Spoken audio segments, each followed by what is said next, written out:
Hey, I'm Trey. Today's story is about a child that prepared at home only to grow up to become a killer. I upload new content every Tuesday and Thursday. Please leave your comments or suggestions in the comments section. If you're ready, let's get started.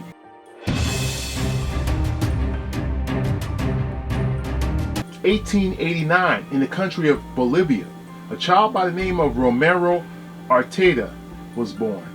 Not much youth or family dynamic was available, but he was known to be a unique and strange child. He was a loner and always daydreamed about death. Little Romero was known to kill little birds and cats.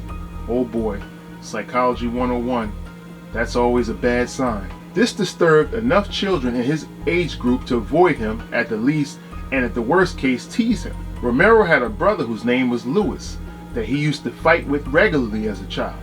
His family was wealthy, and when the boys grew up, their parents died in an unexplained manner. Before his parents died, Romero killed his brother Louis in an undescribed manner so that he can remain the sole beneficiary of his family's fortune and estate. Romero began to date and then became engaged to an unnamed woman. His fiancée somehow learned of Romero's brother's untimely death. When she questioned Romero about his brother's death, his response scared her so much that she broke off their engagement and then immediately severed all ties with Romero. Wow. He was probably like, see, I killed my own brother for you so we can have all of this. And she was like, waiter, check please. It was believed but not confirmed that Romero was so disconnected with reality. In addition to loving his fiancée so much, he shared with her the details of how he actually murdered his brother. Now that's madness. I guess she didn't love him enough to accept murder as being okay in some cases. The authorities also somehow became aware, but there wasn't enough evidence to charge him for the killing of his own brother.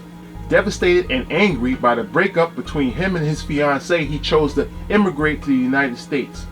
Romero was a handsome man and had no problems with meeting women. His unique looks also helped him become a successful actor in Hollywood.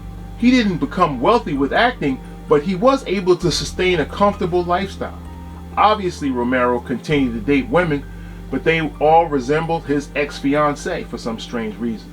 Romero held on to his rage stemming from his ex-fiancée during his entire time in the United States. It was said but not confirmed that Romero would refer to all of his preceding girlfriends using his ex's name and would become physically abusive towards them. Mental note: if your mate refers to you as being the ex, then that may be a sign of craziness. He stayed in the United States for approximately 10 years before returning to Bolivia in the year of 1920. During that same year in Bolivia, in the city of Cochabamba, a young woman whose name was not provided was walking alone at night. The area was not well lit, so she happened to be at the wrong place at the wrong time. This is based on what the killer told the authorities after the eventual capture. She had been stalked for several days before the attack. The killer fantasized each time she was observed alone, but was too nervous and had to build up enough courage to actually approach her. The killer hid in the alleyway until she walked past alone one evening. When she got in arm's length, a small rope was attached around the victim's neck and she was strangled to death. It wasn't the killer's intention to actually kill her, but the killer wanted to render her defenseless, thus making her submit to his sexual demands. Since she was killed during the struggle, the only option left was to rape the victim's corpse. The killer drugged the body deeper into the alleyway so he couldn't be seen by anyone, and then he stripped her of all her clothing. He then commenced to rape the victim's dead body. After he was done and feeling good about his murderous outcome, he left for home. The killer became addicted to the power he felt when he strangled his victim. He decided at that point to adopt this as a new way of life for him. It was alleged that moving forward, he taught himself to be less aggressive so that when he encountered these victims, he wouldn't prematurely kill them. Now check out this madness. He's a considerate killer. He doesn't have a problem with actually killing them, he just doesn't want to rape a corpse. This is a sick monster. He taught himself to strangle women unconscious but not kill them. And in those cases, he would have his way with them as they were unconscious.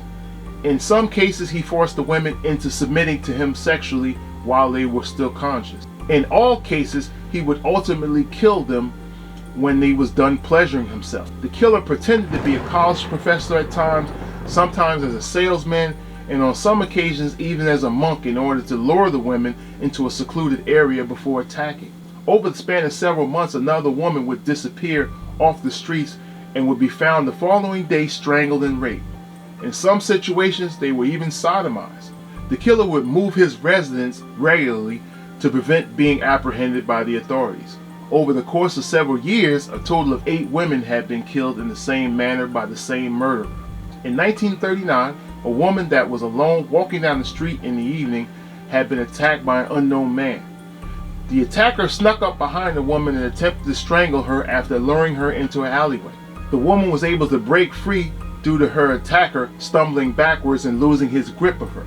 She immediately cried for help, which scared the attacker off, and she ran directly to the authorities. She would describe her attacker because she recalled that the same man had been stalking her over the past several evenings, professing to be a college professor. The escaped victim led the police directly to the attacker. The killer was identified as Romero Arteaga. He was interviewed by the police and confessed to a total of 8 murders, including the first killing of his own brother Louis for his family's property and fortune. Romero was charged for 8 murders, went to trial, found guilty, and was sentenced to death. Although he was only found guilty of 8 murders, the police believed that he was more than likely responsible for a total of 18 murders, all of which having the same modus operandi, and all the killings correlated with Romero's return to Bolivia from the United States. 8 weeks later, Romero was marched in front of a firing squad and executed.